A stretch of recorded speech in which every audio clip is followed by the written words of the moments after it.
Ito na nga mga banateros, dito tayo ngayon para kausapin po ang man of the week. Talagang malupit na malupit dahil sa nangyari ho ditong Sunday. Ngayon Tuesday. Mainit na mainit pa rin po. At ang umaten po doon, talagang inabangan ng tao, walang iba kundi si former ES po na si Attorney Vic Rodriguez. Magandang araw po, sir. Hi, good evening. Good evening, Banat Bay. Good evening, Coach Oli. Good evening, Boss Dada. And good evening sa lahat ng inyong mga taga-subaybay at mga tumatangkilik sa inyong vlogs. Sir, umpisa na natin. Unang tanong, bakit kayo naandun? Ano bang nasa isip ninyo at umaten kayo doon sa Leaders Forum na yun? I was in Davao because like the Davaoenos and Davao City and most of the Filipinos and like the three of you, because I am not for sale. At kailangan nating labanan yung ginagawang paglalapastangan sa ating saligang batas. Marami nagtanong sa akin, bakit sa Davao, yung ba'y politika?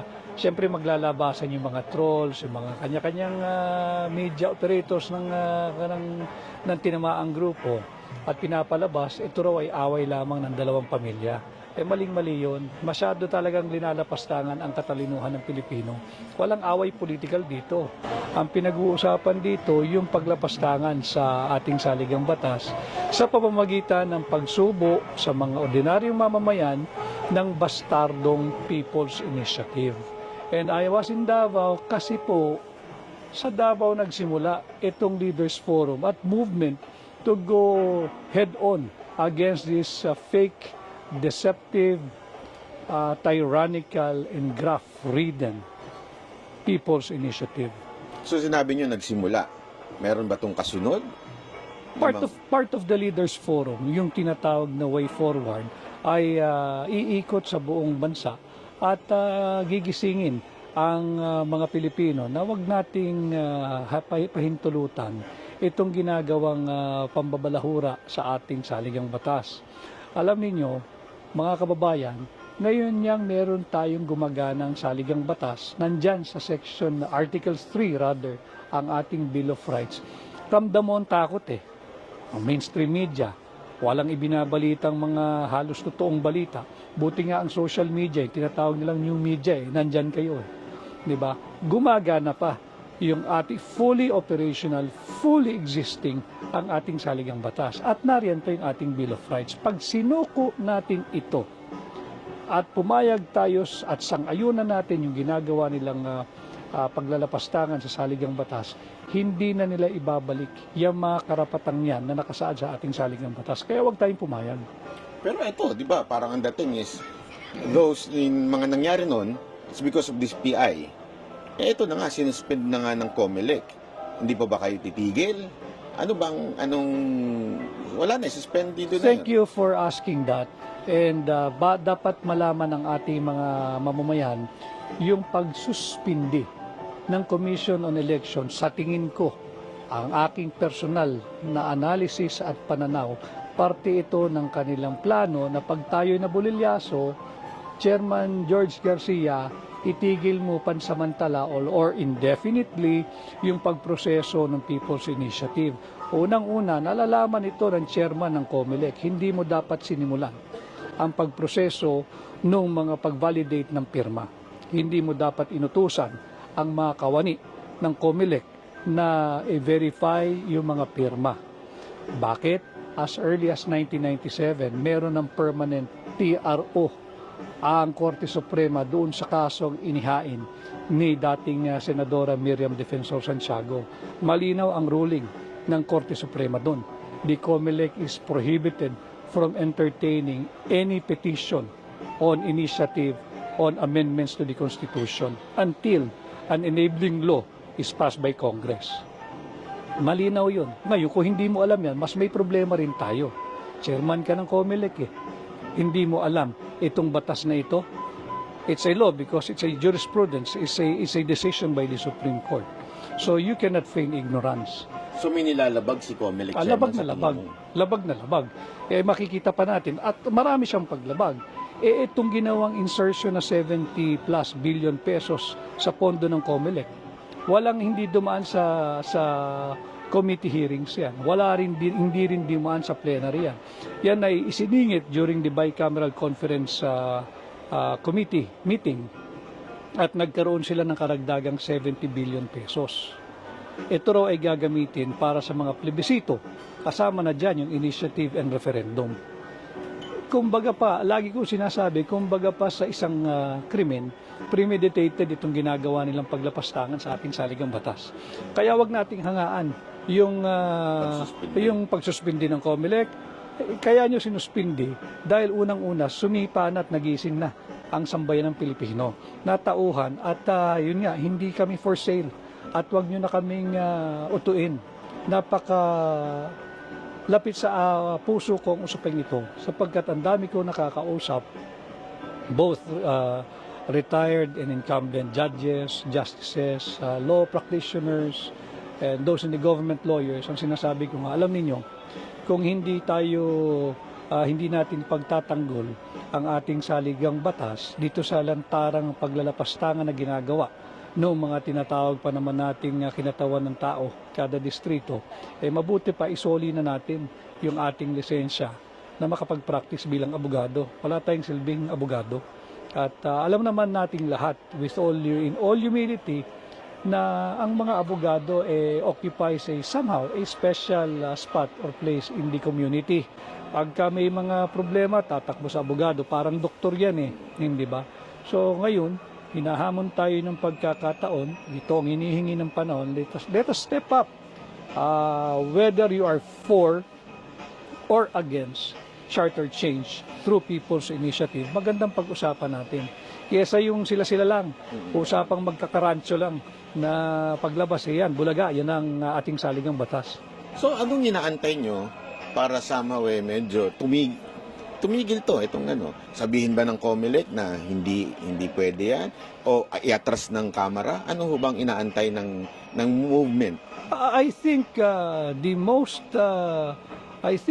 convincing thing is when President Marcos will speak on the matter.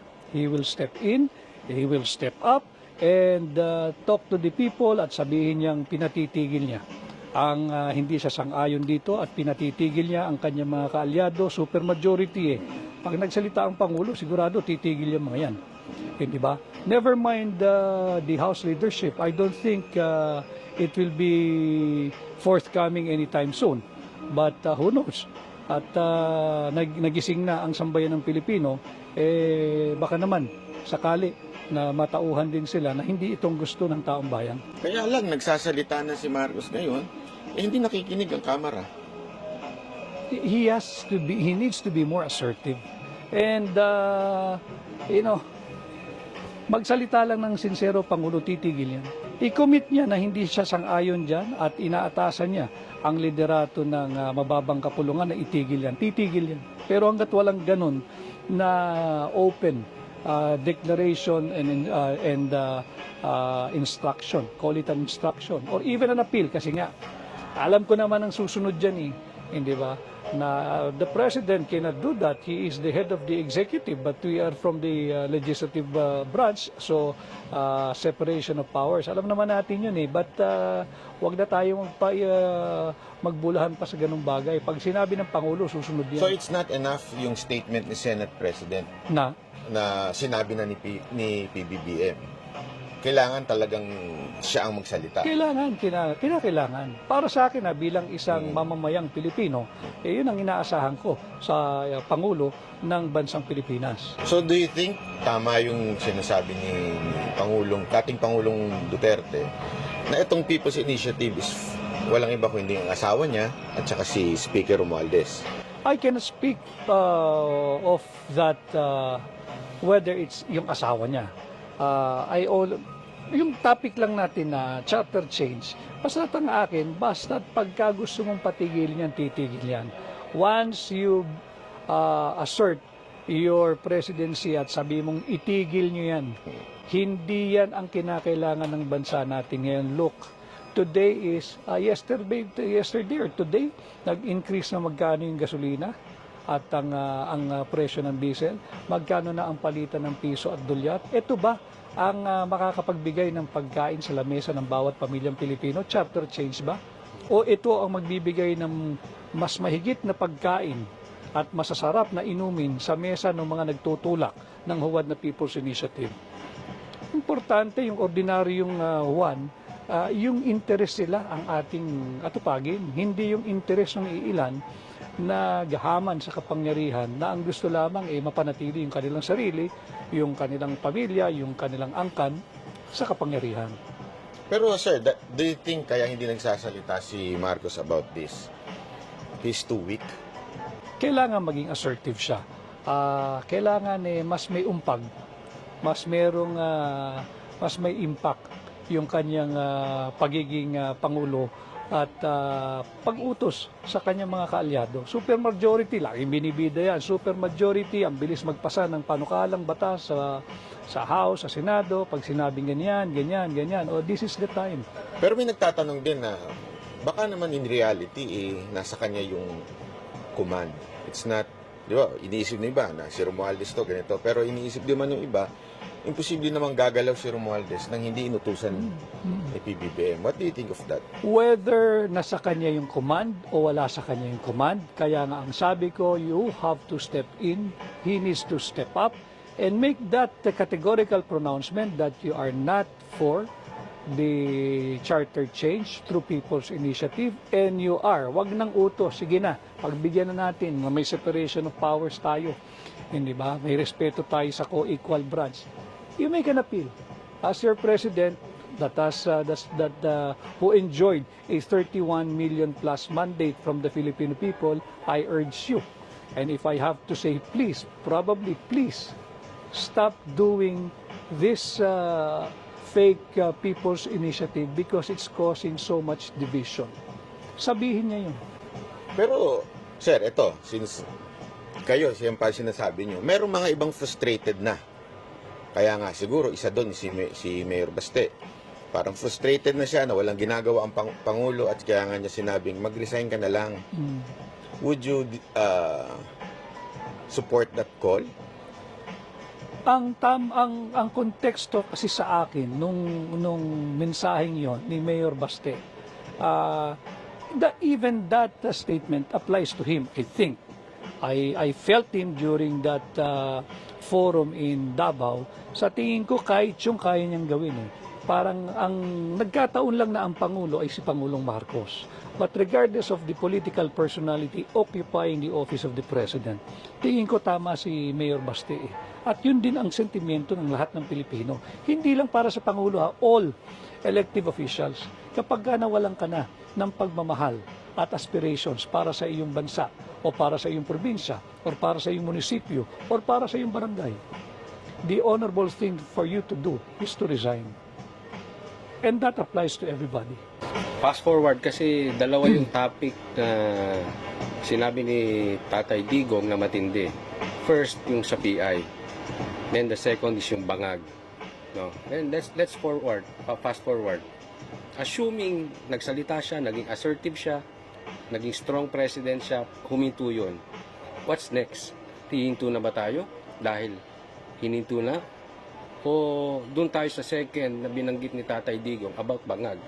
Ang tingin kong magiging dulot ng ginawang Leaders Forum sa Davao, yung sambayan ng Pilipino magbubuklod-buklod at tayo naman ang magiging assertive this time. Dahil siguro binigyan ng benefit of the doubt, napakalaki ng mandato, 1 taon sa kalahating taon at yan na nga, nagkakagulo na, nagkakawatak-watak na. Ngayon, namulat na ang sambayan ng Pilipino. We will be assertive. We will continuously watch them. At hindi tayo papayag, hindi tayo papalinglang. Baka mamaya stop and go Pagka nalingat ilulusot na naman. So we will be more assertive and maganda yun. Dahil yan naman ang essence ng demokrasya, di ba? Kung wala ng checks and balance sa sangay ng gobyerno, ang pinaka-check mo, ang pinaka-balanse mo is a united citizenry. Pag united ang citizenry mo, maganda rin yun. Dahil maririnig ang lahat ng tinig. Huwag tayong matakot. Babanggitin ko. yung akin nabanggit ng isang araw. This was, I think, ang nagsabi nito si Viktor Frankl. Ang sabi niya, ang tao raw may live his life without friends. A man may live his life without wealth.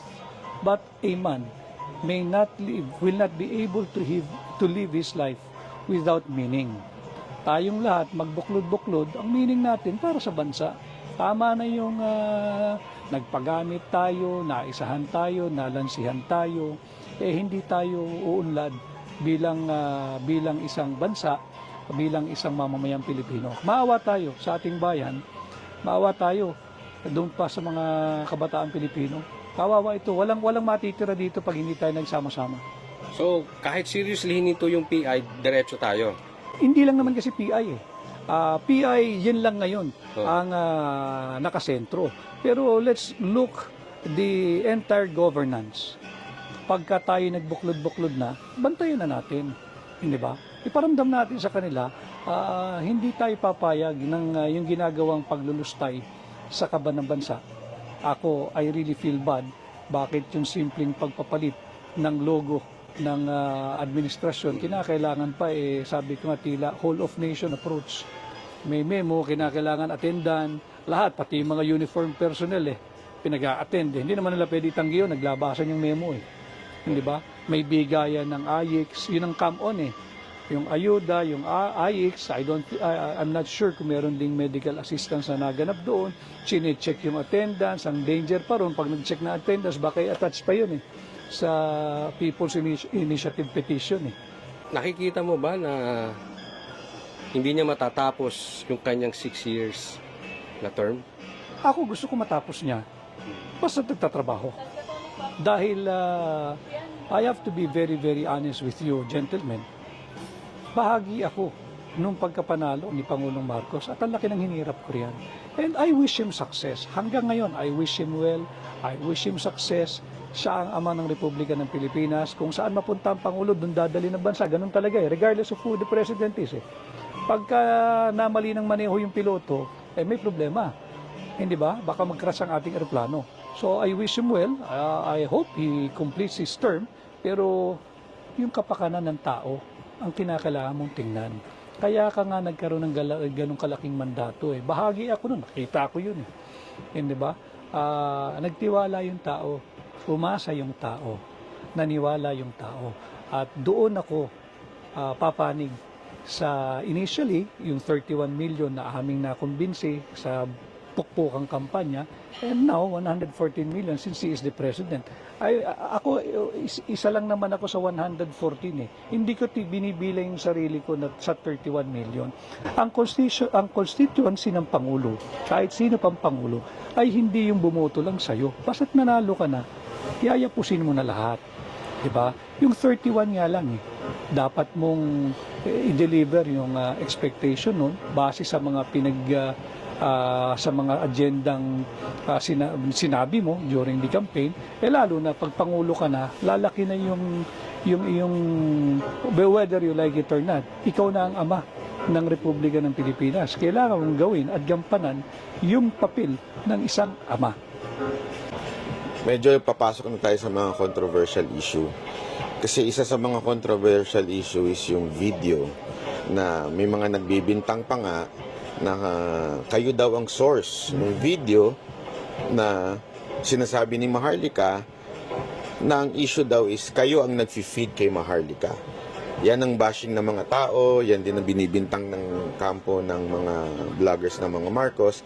How true is this? Totoo ba na kayo ay may videong hawak at kayo po ay nagbibigay ng impormasyon kay Maharlika? Hindi lang kay Maharlika, Banatbay. Ang ibinibintang sa akin, ako daw ang kumbaga kumukumpas sa mga vloggers to include kayo. And tayo, ngayon lang tayo nagharap-harap. Si Coach Oli ay kaklase ko ito nung high school. Pero binabanatan din ako nito. At lumalatay din ang katawan ko dito during the campaign. Kahit ikaw, binanatan mo rin ako But never once ako lumapit sa inyo. Why? Ikaw gali lumapit. Dahil kasali yun Hindi ako iyakin. Diba? Yung ibinibintang na si Maharlika, kayo at marami pang iba, alam nyo, that was the fashionable thing or the in thing to do then. Na kung gusto mo na mapansin ka ng mga powers that be, banatan mo si Vic Rodriguez. Kaya gumawa ka ng kwento na hindi pabor kay Vic Rodriguez para pansip-sip ba? Mapansin ka, ma-appoint ka, madikit ka. Ang kailangan mong gawin nun siraan mo ko ng siraan. But hindi naman ako nagsalita. Ang daming nanira sa akin hindi ba? Hindi ako nagpa-interview, hindi ako sumagot, dahil ba guilty ako? Hindi. Dahil they don't deserve my energy, they don't deserve my time, and they don't deserve my attention. Dahil nga, if you have something against me, then show proof. Hindi tayo pwedeng, kaya ko rin magkwento di ba? Kawawa naman yung kwentuhan mo ng hindi totoo, tapos bandang uli siya pa nagpapaliwanag. It's the same old gimmick na yun ang aking linabanan nung ako ay nasa Malacanang, na hindi na ito business as usual. Sayang yung 31 million mandate, banat ba hindi ba? I hope, but I don't think in the near future maduduplicate yun. Kung maduplicate, di mainam, at kung sino man makaduplicate nun, dapat yung nangyayari ngayon should be taken as a lesson learned na from the get-go dapat pukpok na tayo. Huwag natin biguin yung expectation ng mga taong bumoto sa atin. At hindi na lang yun. Again, pag pangulo ka na ng lahat. Wala na, hindi na yung 31 million. Buo na yan. Yan ang constituency mo. Paglingkuran mo. Isang term lang naman Di ba? Wala namang re-election Ba't hindi mo pabuhos lahat ng galing, talino, nalalaman mo dyan bilang pangulo? So, may hawak po kayong video o wala? Yung video na yan, hindi ko rin alam kung saan galing yan. At kung anong video yung pinagsasabi nila. Matagal na yung video na yun. I do not know kung saan ang gagaling yan. Nabanggit nyo yung dati, siyempre kayo ay talagang dikit na dikit kay... Siyempre, kayo talagang masasabi natin the only one na tumayo para sa ating Pangulo until sa lahat ng persecution na nangyari sa kanya. May mga kwento, didiretsuhin ko na kayo, actually lumabas din to sa isang vlogger na sinasabi, kaya daw kayo inalis o tinanggal ay dahil ayaw nyong ibahagi yung ibang mga projects. Okay, na parang sinusolo nyo lang daw kaya kayo tinanggal kasi gusto nilang coordinated ang lahat ng project o yung corruption under the administration of Marcos.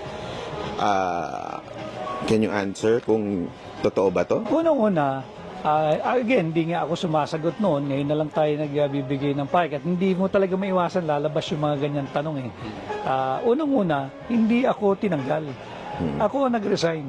At para sa kaalaman ng alam nito ni Pangulong Marcos, hindi pa kami nanunumpa. Nagsabi na ako Dahil merong, nalalaman niya to, may nagtutulak ng isang para dun sa appointment ng 4 na tao na matindi kong tinutulan. Siyempre, intriga, this was sometime May or June. Hindi pa kami nanunumpa nito Nominated pa lang ako sa incoming ES. I told the then President-elect BBM, ako boss, ganito na lang. Huwag mo ako intindihin. Okay ako. I'm willing to risk my nomination as your ES. Huwag mo lang i-appoint siyang 4 na yun. Dahil corrupt yung mga yan at sisirain ka niyan. I'm willing. Let go of my appointment. Basta ipalit mo sa akin yung 4 na yan. Why? I want you to succeed. Alam niya ito. Sabihan mo, no, pinaghirapan natin to. Diyan ka lang. Hindi pa kami nanunumpa nito. Kaya yung mga ikinikwento sa akin na kapit to ko, sus, natatawa na lang ako. Hindi pa kami nanunumpa. Saan ka nakita? Hindi pa nanunumpa. Nagre-resign na. Ayoko, gusto mo bigay mo na lang sa kanila. But I respect him. We were together noon And I felt his sincerity at saka talagang yung direksyon niya magsilbi sa tao. Now, yung sinasabing projects, ito, kunin ko na rin yung pagkakataon para lang di malaman. I take pride in sharing this. Mga kababayan, ang dami ho nilang ibinintang sa akin ni isang kaso, whether administratibo, civil, or criminal, wala po ako. Ni hindi po ako sumailalim o isinailalim sa investigasyon. Baka pagkatapos ng interview ito, biglang may lalabas na kaso. Yun lang. Dahil nga, just to prove me wrong. but also, mga kababayan, ni isang sentimo, and this I say without exaggeration, ni isang sentimo, hindi po ako sumahod sa gobyerno. Hindi po ako sumahod bilang executive secretary. Kahit isang sentimo. At yan ay hindi pwedeng sabihin kabulaanan o kasinungalingan sapagkat nandyan po lahat ng records. Bulat-latin po ninyo. Malinaw yan. At wala ako sama ng loob. Okay lang sa akin yon. Dahil ganun talaga ang buhay eh. Hindi ba? Kapag pinag-initan ka, pinag-initan ka. Pero wala silang masasabi na ako ay kumuha ni isang sentimo sa pera ng gobyerno, lalo na project. So isang binibintang sa inyo na isang vlogger ng pangalan ni TP, Thinking Pinoy. Sabi niya is, you are involved in appointment for sale. Totoo po ba yun?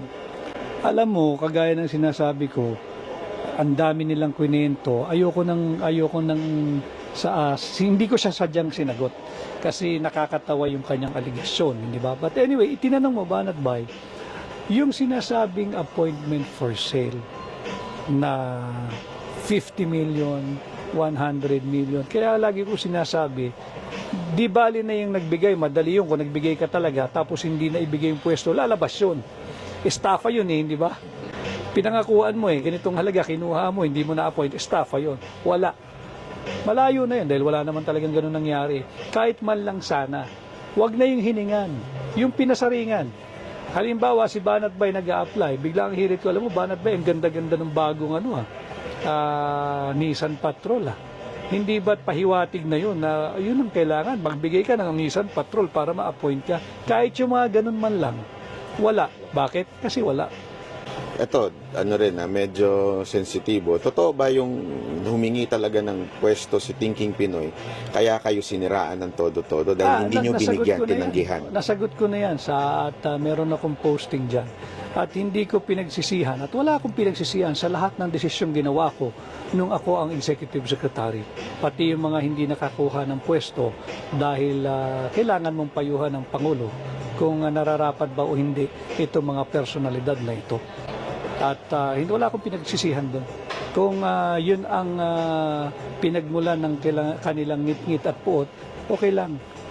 Alam niyo ang sinasabi ko noon kay Pangulong Marcos nung ako'y bahagi pa ng administrasyon. Sabi ko, alam ko yung mga intriga. Nararamdaman ko araw-araw, pilit ako hinayanig. And kaya ko yan. Kaya ko yung intriga, kaya ko yung galit ng mga hindi na-appoint, gusto magpa-appoint, gusto ng kontrata, kaya ko yung mura nila, di ba? Baliwala sa akin yun. Lalagyan ko lang naman ng pantakip yung tenga ko, hindi ko maririnig yun eh, di ba? Tsaka hindi ako apektado sa ganun. Ang hindi ko kakayanin, pag ang nagmumura na sa akin at sa'yo ay yung 31 million at yung 114 million Pilipino kasi binibigo natin. Yan ang hindi ko kaya. So kung isa, dalawa, tatlo, wala akong pakialam dyan. You don't deserve a place in the government. Pero kung yung 31 million ang nagmumura at 114 million Filipino ang sumisigaw na hindi natin ginagawa ang trabaho natin, yan iindahin ko yan, masasaktan ako riyan. Lagi akong papanig doon sa interes ng Pilipino, hindi sa interes ng ilan. Nasakim sa kapangyarihan, gusto lang ilustayin yung pera ng kaban ng bansa. So, totoo po yung sinabi nyo na dati talagang kayong isa sa mga tumanggi kay Thinking Pinoy. So yes, hindi ako nagsisisi. Na hindi nyo siya pinayagang ma-appoint. Kasi kaya natin tinatanong yan. Kasi isa sa mga tanong ngayon, kung bakit kayo nandito nung Sunday, di ba sabi, bitter lang kasi yan eh. Kasi kaya niya gustong mawala si Marcos kasi gusto niya mabalik sa gustong tumakbo niyan, kaya gustong nandyan yan sa Davao. So, pinabubulaanan nyo lahat yun. At ito talaga dahil lang sa sigaw ng taong bayan. Hindi, kasama kasi ako sa taong bayan eh. Isa ako sa sumisigaw. Nagkataon lang, hindi ko hiningi itong aking spot ngayon sa mga nangyayari. Hindi ko sinabing, sasama ako dyan, gawin nyo akong leader ng ganito. Hindi, isa ako sa kagaya ninyong sumisigaw dahil lantaran yung paglalapastangan sa saligang batas. At lantaran din yung paglulustay nila sa pera ng bansa. Karapatan ko yun bilang Pilipino and nobody can question my presence there. Simply because, again, I am not for sale. At yung sinasabing bitter, sabihin mong bitter, dahil hindi ninyo tinutupad yung pinangako namin. Hindi nila, wala naman sila sa tabi namin ni Pangulong Bongbong noon eh. Kaming dalawa lang ni BBM eh. Hindi ninyo tinutupad yung mga magagandang pananalita na binitawan natin sa tao. At ako mismo, malaking bahagi ako kung bakit nakakambinsi kami na nararapat at karapat dapat na Pangulo ng Pilipinas si Pangulong Marcos. Bitter ako, yes, sapagkat naghahanap yung sambayan ng Pilipino ng leader. Kailangan may leader tayo. And I will always side with the Filipino people. I can feel yung sincerity ninyo in saying that Marcos is a good man. Kitang-kita ko na talagang sa inyo, talagang mabuting tao ito. Pero what went wrong? I do not know. Si BBM, mabait na tao talaga. And this coming from my personal dealings with him, mabait si Bongbong. Mababait, mababa ang loob. At dala-dala niya yan all the time. Kampanya nung formative years of his administration. But siguro nga, kinakailangan niya mas maging assertive. And wala na ako ron, and ako'y ordinaryong tao na lang, but bilang Pilipino, siyempre umaasa ako na yung Pangulo ko mas magiging assertive. And do I get hurt hearing all of these negative things about him? Of course. Kaibigan ko yan eh. Hindi Sa ba? tingin niyo, boss, siya ay minamanipulate ng mga taong nasa paligid niya? Maraming tao ron. Kasi this is the same thing what happened to the late President Cory Aquino. Marami. Na they're saying, okay naman siya kaya lang, hindi niya kaya yung mga nasa paligid niya. Is Pero it the same situation? hindi rason yun. Ang sinasabi ko, mabait si Pangulong Marcos personally. Pero malinaw din sa akin, pag naging Pangulo ka na, hindi ka na yung mabait na Bongbong Marcos. Pangulo ka na eh. And as President, you will be confronted every day to make and do a hard decision. You have to be committed na kaya mong gawin yun. Hindi ka na yung kaibigan tayo. Yung kaibigan mo naman, dapat maunawaan yun. Hindi na ikaw yung civilian na napunta dyan. Ikaw ay presidente na. At ang pinag-uusapan natin dito, hindi na yung future mo lamang.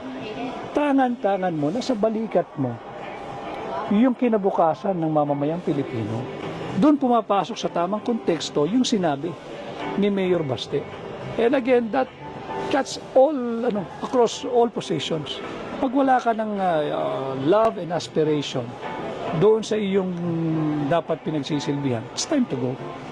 And po, Attorney Vic, magandang gabi sa iyo. Yung sinabi mo kasi na si President BBM mabait at kapag ikaw ay presidente na, dapat ang maging priority mo na is yung bayan. And as a person, dapat magbago na rin yung ano mo. Magbago na rin yung iyong mga gawe, kilos, lahat. Ngayon, hindi niyo po siya na-prepare for that. I mean, hindi ba niya ini-expect o sa sobrang lakas ng chances niyo, no, taas ng chances niyo na manalo. Hindi niyo ba na-detect, na-predict na magiging ganito siya kahina as what people are saying? Okay naman nung formative days of the administration. At magkasama kami. Kaya nga ang dami naming nagawa noon di ba? Pati yung siguro in relation, banggitin ko yung sa sugar importation. Yung sugar importation, hindi rin kanya yun. It was the sugar order that was involved in, sugar order number 3 or 4, I forgot now. Napirmahan yun, panahon pa ni dating Pangulong Duterte.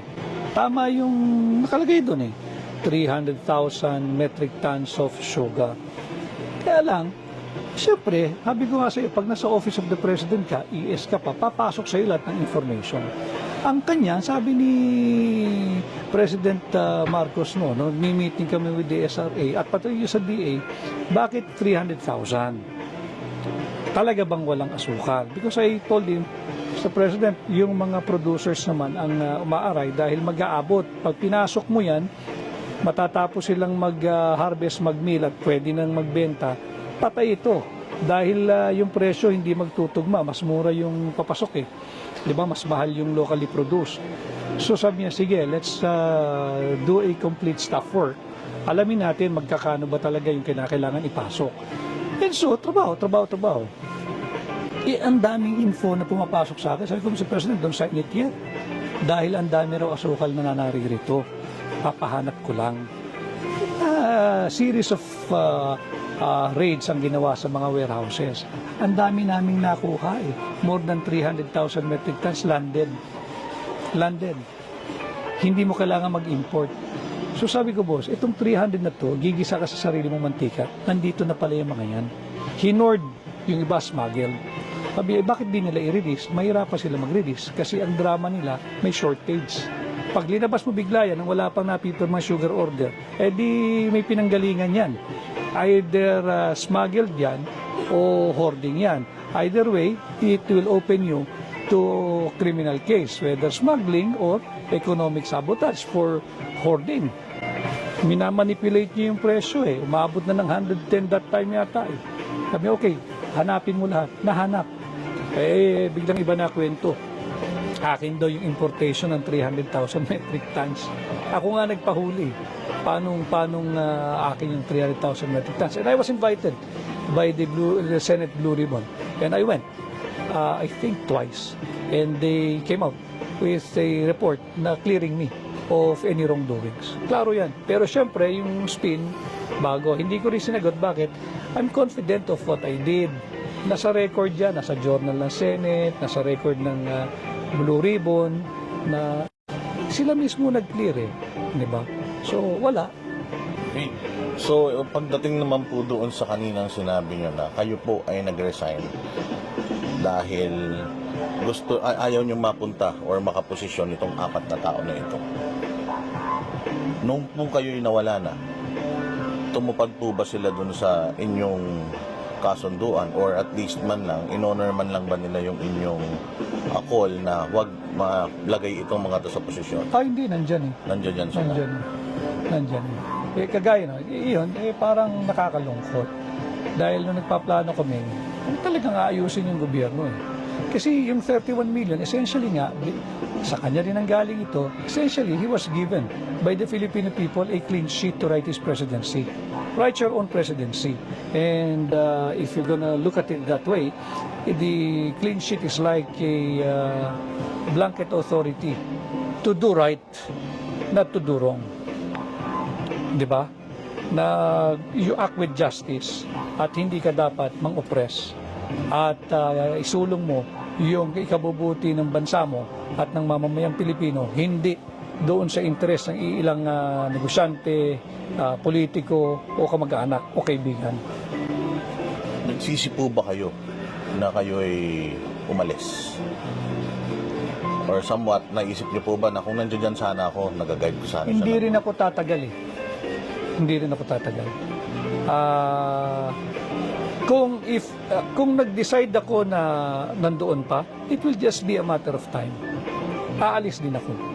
Because nobody can force me to sign anything. Nobody can force me to do anything na sa tingin ko'y mali. At hindi rin ako magtatagal. Aalis din ako. Okay, mapunta naman po tayo doon sa Davao. So, ang sinasabi niyo po ba, kasi iba-iba ang ang perception ng tao tungkol sa nangyari sa Davao. Yung iba gusto na siyang mag-step down. Yung iba gusto siyang forcibly paalisin.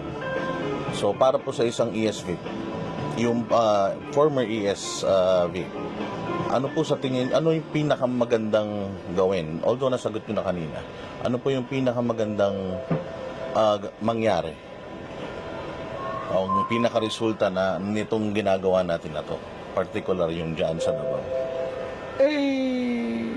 Gawin ni Pangulong Marcos yung kanyang mga magagandang layunin na inilahad sa taong bayan ng kampanya. Huwag na siyang lumayo doon, di siya magkakamali ron. At may pruweba naman eh. Nung binanggit niya ito yung mga nais niyang gawin, kung siya'y pagkakatiwalaan at bibigyan ng mandato, ibinigay eh. Ang dami nga niyang boto eh. Ibig sabihin, gusto ng tao yung narinig nila mula sa kanya. Huwag kang lumayo doon. At hindi ka rin magkakamali. Huwag kang maniwala doon sa nakapaligid sa iyo at kung ano-ano ang sinasabi na pang sarili lamang. Huwag kang pumayag na lapastanganin ang saligang batas. Yung 1987 Constitution, masyado lang ang Pilipino kasi alam mo mapilyo keso Cory Constitution. Cory Constitution kasi panahon ni dating Pangulong Cory. But we only have one Constitution and that is the 1987 Constitution. Whether Corista ka o Marcos ka o kung kanino ka pa. Iyan ang ating saligang batas. Okay, kung gagalawin natin yan, okay naman. Basta't banang kasi ng mainam yung mga provision na gagalawin. Hindi yung basta't people's initiative.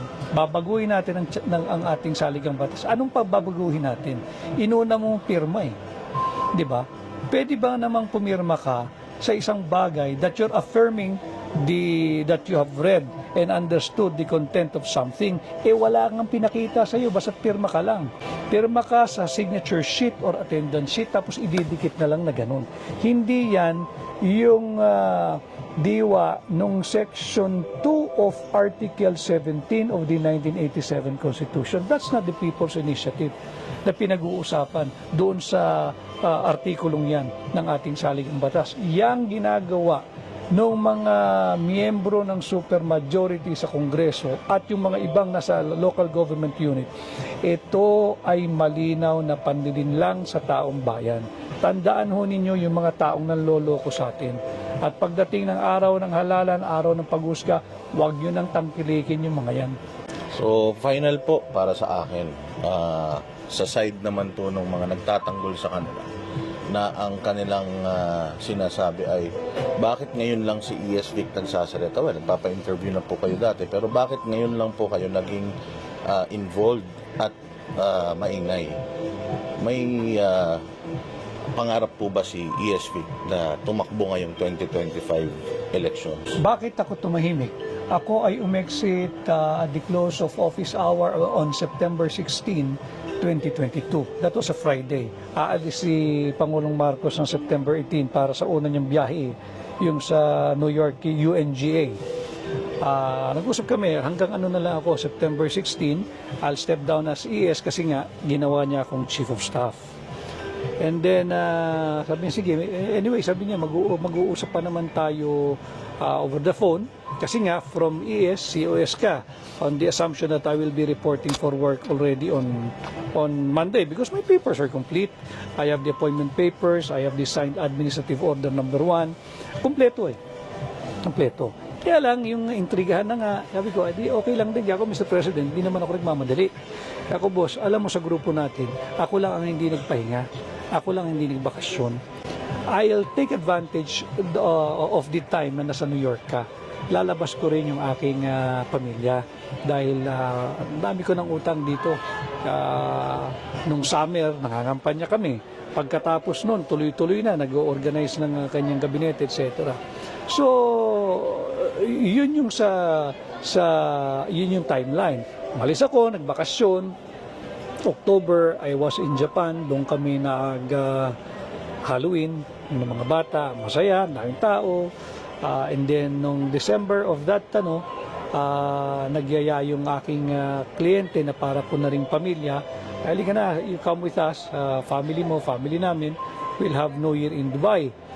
Kako, I have to beg off, I'm not ready for that, wala sa budget. And then, sabi niya, sagot ko, bring the entire family. So, pahinga pa rin ako niyan. January, ang sumalubong sa akin is the death of my mother, January 3, 2023. That explains bakit ako tahimik. Dahil, ayokong nalungkot ako, nanay ko yun malapit ako dun, paborito ko nun, kaya mga aminin, mga masboy, at mahal na mahal ko yun. So, lahat tayo may way of grieving Siguro ang grieving ko, parang akong tinamad. Wala, ayoko lang. Gusto ko lang sa bahay ako. I try, drag myself, meeting people, meeting clients, may kulang Hindi ako yung nade-depress. Siguro ganun malapit na talaga ako ron. And then, sabi ko, respeto na lang sa nanay ko hanggang January 3, 2024, hanggang magbabang luksa. Na-timing naman lahat ng mga ito At itong People's Initiative, wala rin naman sa plano nila ito eh. Ngayon lang itong January. Ang problema nila masyadong kumbaga overspeeding. Hindi ba? Ang daming cutting corners ang inabot nito eh. Akala nila hindi magrereklamo ang Pilipino. Namihasa ba? Walang nagrereklamo, walang pumapalag. Hindi naman kasi, alam mo tayo kasi matimpiin eh. Pasensyoso Pilipino eh. Pero paglantaran na panloloko, subukan mo. Ang mga misis ganyan din eh, di ba? Alam naman nila may kapilyo yung mga asawa nila eh. Wag na wag mo lang akong hindi bibigyan ng mukha o respeto. Pag yan ang ginawa mo, away tayo. Yan ang nangyayari sa ating bansa ngayon. So, yung palang dahilan kung ba't di kayo nagsasalita. It's really, you're grieving for a year somehow. Nanay ko yun eh. Nanay ko yun. Lahat ng nakakakilala sa akin personal, alam kung gaano ako kalapit sa nanay ko. At alam na kung gaano, kung sino ako sa nanay ko. Paborito ako ng nanay ko. Nakakayaman kami sa mga kapatid ko at sa viewers niyo. Pero yun talaga eh. Malapit sa mother. Oo, at Naintindihan mahal naman, ko yun, mahal ko. naintindihan naman ng taong bayan yun. Pero ito ang tanong, kayo po ba'y malapit kay First Lady Lisa Marcos? Malapit ako sa mag-asawa. Sa kanilang pamilya. Kami lang naman magkakasama nun. So kasi ito yung laging tinatanong ng iba, that BBM is being controlled by First Lady Lisa Marcos. May katotohanan ba dun? I do not know kung ano yung binoculars na gamit nila at yun ang pananaw nila. But ako, ang para sa akin lang, yung binanggit ko sa inyo kanina, I just hope na makita that the President will be more assertive and that he will be President. So, pwede pa ito maayos. In your opinion, maayos pa ba itong... Kasi alam nyo, sa totoo lang, lahat ng tao ngayon, medyo, akala ko ba close si Duterte at si Marcos, yung nga ganun, nagugulhan na. Do you think there's a solution to this? Basta't ay approach natin yung problema with sincerity, transparency, and accountability, maayos to. Pero pagka nagkalalansihan at linlangan, hindi maayos to. Kaya nga umabot sa ganito eh. Dahil nasagad ang tao eh, lokohan ang nangyayari. Hindi ba, linalapastangan ang ating saligang batas, linulusta yung pondo ng gobyerno. Ngayon, pagka ang pinag-usapan na ang bansa, let's not give up on the Philippines. Sinabi ko ito, na pinanganak tayong Pilipino, mamamatay tayong Pilipino. Isa lang ang bansa natin eh. Pag sinabi, hindi ka na, tulong-tulong tayo para sa bansa. Walang problema. Count me in. Pero kailangan sincero ka. Kailangan totoo ka. Kailangan walang nakawan. At kailangan hindi na ganitong sistema. Sa tingin ko, ako for my own opinion, sa tingin ko, isa sa mga mag-aayos nito is matanggal ang speaker natin. Kasi siya naman ang parang naging simula ng gulo ng lahat na to. Do you think it would help kung si Speaker Romualdez umupo muna, medyo magpahinga na lang muna to show his... Baka makatulong. Dahil meron na rin ako naging pahayag dyan before na ang kinakailangan natin is change in the house, not charter change. Di ba? Oo, hindi perpekto ang ating saligang batas. Pero pagka ganito yung mga magsusulong, hindi ka magtitiwala eh. Hindi ka magtitiwala. So you think Romualdez is involved sa PI? Directly involved? Sinabi na mismo nung proponent kanina sa Senate investigation eh. Itinuro na siya eh. So, ano pang denial mo? Ikaw ang nag-host sa bahay mo at hiningan ka ng tulong, nag-all out. That was the statement of Mr. Oñate during the Senate investigation. I think ang nagtatanong si Senadora Amy Marcos. So, mag-usap muna sila nung nagturo sa kanya. Sir, ito, marami talagang nakakapansin. It seems you're really close to the President and they like what you're doing. Sigurado ako, people are pushing you to run for Senate. Hindi niyo po ba nakukonsider na tumakbo sa Senate? Mas effective akong tumutulong sa likod eh. At for some reason, mas gusto ko yung ganun eh. Kaya lang, isa pa, yung asawa ko ayaw na ayaw yan. Pero sabi ko nga sa kanya, alam mo, pagka nakatadhana, kahit anong iwas mo, kung iyo, iyo. At kahit naman anong gusto mo, pag hindi iyo, hindi iyo. So, antayin natin kung ano ang nakalaan. I'm not going to lose sleep if I'm not going to run and be a senator. I'm not going to lose sleep over it. Hindi magbabago ang buhay ko, baka nga mapabuti pa dahil pribado. Pero hindi rin ako tatalikod kung ang nakataya na ay ang kinabukasan ng bansa at ng sambayan ng Pilipino. Mahal ko ang bansa eh. Wala akong any idea or reservation in mind na magmamigrate ako, pupunta ako. Wala eh. Mahal ko Pilipinas, mahal ko Pilipino. Handa ako maglingkod. Pero, I think I'm better behind the scene, tulong, etc. But hindi mo masabi ang kinabukasan. As a ending, Attorney Dick, do you have any message sa mga kababayan natin? Kukunin ko yung pagkakataong ito. Paulit-ulit ko sinasabi, kahit na ako magmukhang sirang plaka, mahalin po natin ang Pilipinas. Huwag natin hayaan lapastanganin ang ating saligang batas at huwag nating pahintulutan ang walang habas at patuloy na paglustay ng pera ng bansa. Huwag tayong pumayag sa interes ng ilan na manatili sa kapangyarihan. Alam po ninyo, buhay ang demokrasya, nakita naman natin, nakakatapos lang natin ang halalan. Kung ikaw ay may ambisyon na maging Pangulo, bukas naman ang 2028 election, lumaban tayo ng patas at parehas. At kapag hindi ka pinalad at hindi ka tinangkilik ng tao, or sa tingin mo this early, hindi ka papalarin at talagang hindi ka tatangkilikin ng sambayan ng Pilipino, huwag nyo namang guluhin ang ating bansa at lapastanganin ang saligang batas dahil lamang sa inyong personal na ambisyon at layunin na mapanatili ang inyong sarili, ang inyong angkan, ang inyong pamilya at mga kaibigan sa kapangyarihan. Let us defend the Constitution. Let us protect the Constitution, and we, the Filipinos, are not for sale. Sir, message naman dun sa mga gustong sumama sa pinaglalaban ninyo, anong pwede nilang gawin? Importante ito, lalo na yung mga nakakaunawa, yung mga employers.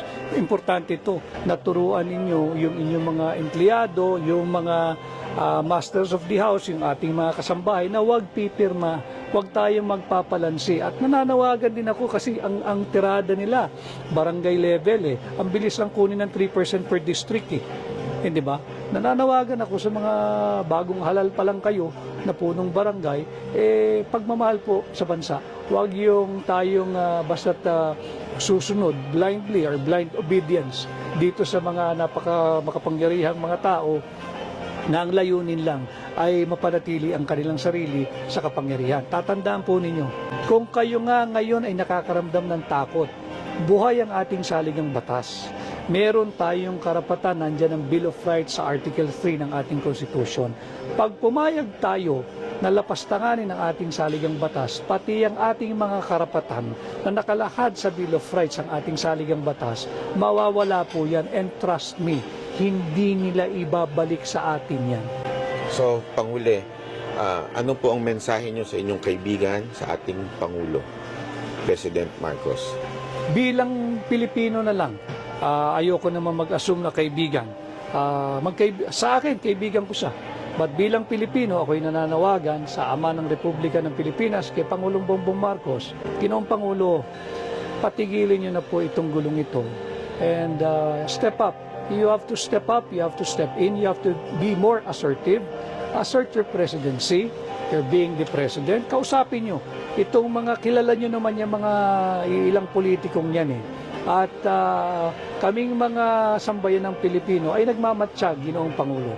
Ang inaantay namin ay makipag-usap kayo sa sambayan ng Pilipino. Andyan ang medium ninyo, nandyan ang TV, nandyan ang radyo.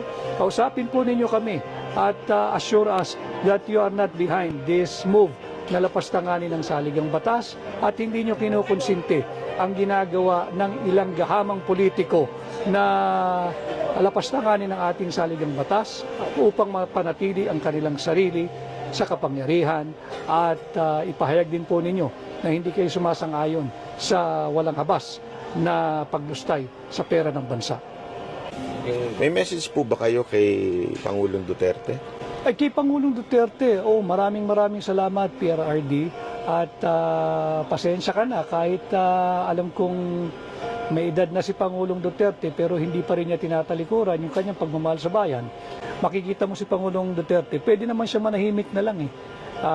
Nothing more to prove. No more mountain to scale. Ika nga, hindi ba? Naabot na niya yung tugatog, naging Pangulo na, mahal ng tao hanggang sa ngayon.